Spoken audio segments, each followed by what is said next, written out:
હવે સીજીટીએમએસી scheme actually છે શું એની આપણે વાત કરીએ ને તો એમાં 10 કરોડ રૂપિયા સુધીની લોન કોઈ પણ બિઝનેસમેનને બહુ જ ઓછી પ્રોપર્ટીમાં અથવા વિધાઉટ પ્રોપર્ટી મળી શકે. બિઝનેસમેનને જે લોકો 10 કરોડ. ધંધો કરતા હોય 10 કરોડ રૂપિયા સુધી.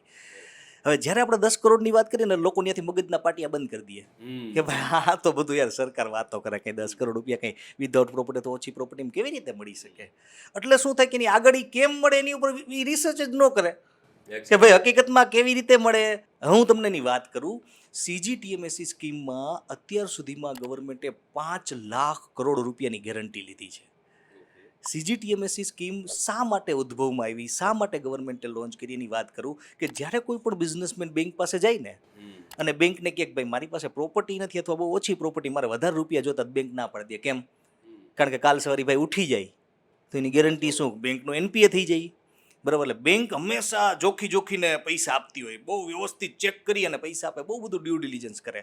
એને કારણે ગવર્મેન્ટે જોયું કે ભાઈ ઘણા બધા બિઝનેસમેન એવા છે કે જેમની પાસે સારો આઈડિયા છે, જેમની પાસે સારી પ્રોડક્ટ છે, પણ એ ક્યાંક ને ક્યાંક લોનથી વંચિત રહી જાય છે. કેમ? કારણ કે એમની પાસે એટલી ગેરંટી નથી. તો ગવર્મેન્ટે શું કર્યું કે કામ કરીએ આપણે, લોન ભલે એ ભાઈ લેતો ને એની ગેરંટીની જે વાત આવે ને આપણે લઈ, બરાબર. એટલે બેંકને સેફટી થઈ જાય. બેંકને ગવર્મેન્ટ એવું કીધું કે કામ કરો, તમે આ ભાઈને લોન આપો, કાંઈ વાંધો નહીં, એની 75% લઈ અને 90% સુધીની ગેરંટી અમે લેશું. બોલો. એટલે બેંક સેફ થઈ ગઈ. બેંક શું કરે, ખાલી 10% થી 25% સુધીની પ્રોપર્ટી લે અને બેંકને ખબર છે કે બાકી જો પ્રોબ્લેમ થશે, કાંઈ પણ પ્રોબ્લેમ, તો ગવર્મેન્ટ બેઠી જ છે. એટલે બેંક છે ને ઇઝીલી ફાઇનાન્સ કરી શકે, કમ્ફર્ટેબલી ફાઇનાન્સ કરી શકે અને એનો કોન્ફિડન્સ વધી શકે.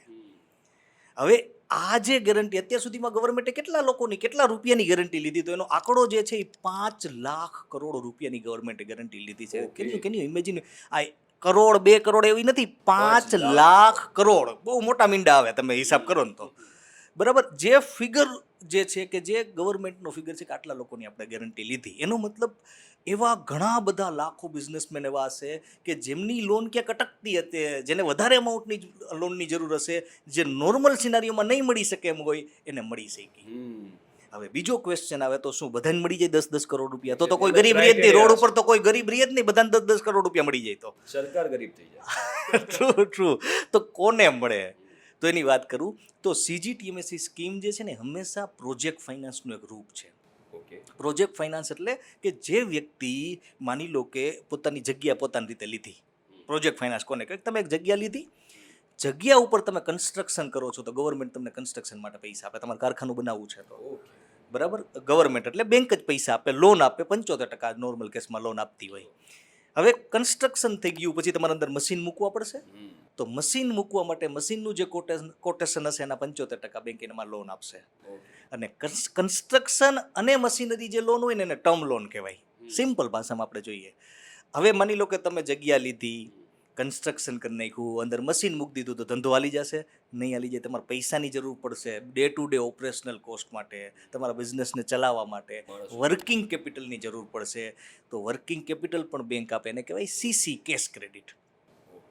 તો આ પર્ટિક્યુલર રિક્વાયરમેન્ટ માટે કોઈને લોનની જરૂર હોય ને, એવા સિચ્યુએશનમાં પ્રોજેક્ટ લોન પિક્ચરમાં આવે, એવી સિચ્યુએશનમાં સીજીટીએમએસી લોન પિક્ચરમાં આવે. કોઈ એમ કે મારો ધંધો ચાલે 3 વર્ષ ત્યાં ચાલે છે ને મારે કરોડ રૂપિયાની જરૂર પડી, મને સીજીટીએમએસીમાં આપી દો, એમ બેંક પૈસા ના આપે. પ્રોજેક્ટ નવો પ્રોજેક્ટ માટે આપે, પ્રોજેક્ટના એક્સપાન્શન માટે આપે. એક્સપાન્શન ક્યારે થાય? જ્યારે વધારે મશીન મૂકતા હોય તો જ એક્સપાન્શન થાય ને. ખાલી મોટી ફેક્ટરી કરી નાખી તો એક્સપાન્શન ન કહેવાય. તો એક્સપાન્શન માટે પણ ગવર્મેન્ટ પૈસા. પહેલાં સીજીટીએમએસી બહુ સારી સ્કીમ છે. આના ઉપર આપણે ડિટેલ્ડ વિડીયો બનાવ્યા છે, હિન્દીમાં છે, ઇવન ગુજરાતીમાં પણ આની ઇન્ફોર્મેશન આપણે શેર કરેલી છે અને ઘણા બધા લોકોને આનો બેનિફિટ મળ્યો છે. બીજી વસ્તુ, માની લો કે એક બેંકમાં ગયો ને એને ન મળી અને કોઈ કસ્ટમર એમ કે ભાઈ આ તો બધી સ્કીમો વાત કરે, એવું નથી. ઘણી વાર શું થાય કે તમે તમારો પ્રોજેક્ટ જે તે બેંક સમજી ના શક્યો, એનો બેંક મેનેજર સમજી ના શક્યો હોય, તો તમારે મલ્ટિપલ બેંકમાં જઈને કોટેશન તમારે કઢવા જોઈએ ને, એનાથી એનો બેનિફિટ થતો હોય. એટલે સીજીટીએમએસી તમારો જે ક્વેશ્ચન છે which is very good scheme, કે એવી યોજના કે જેમાં કસ્ટમરને બેનિફિટ થઈ શકે. ઇવન અમે પણ ઘણા બધા કસ્ટમર્સની સીજીટીએમએસી અંતર્ગત લોન્સ કરાવી છે અને અત્યારે પણ કરાવીએ છીએ.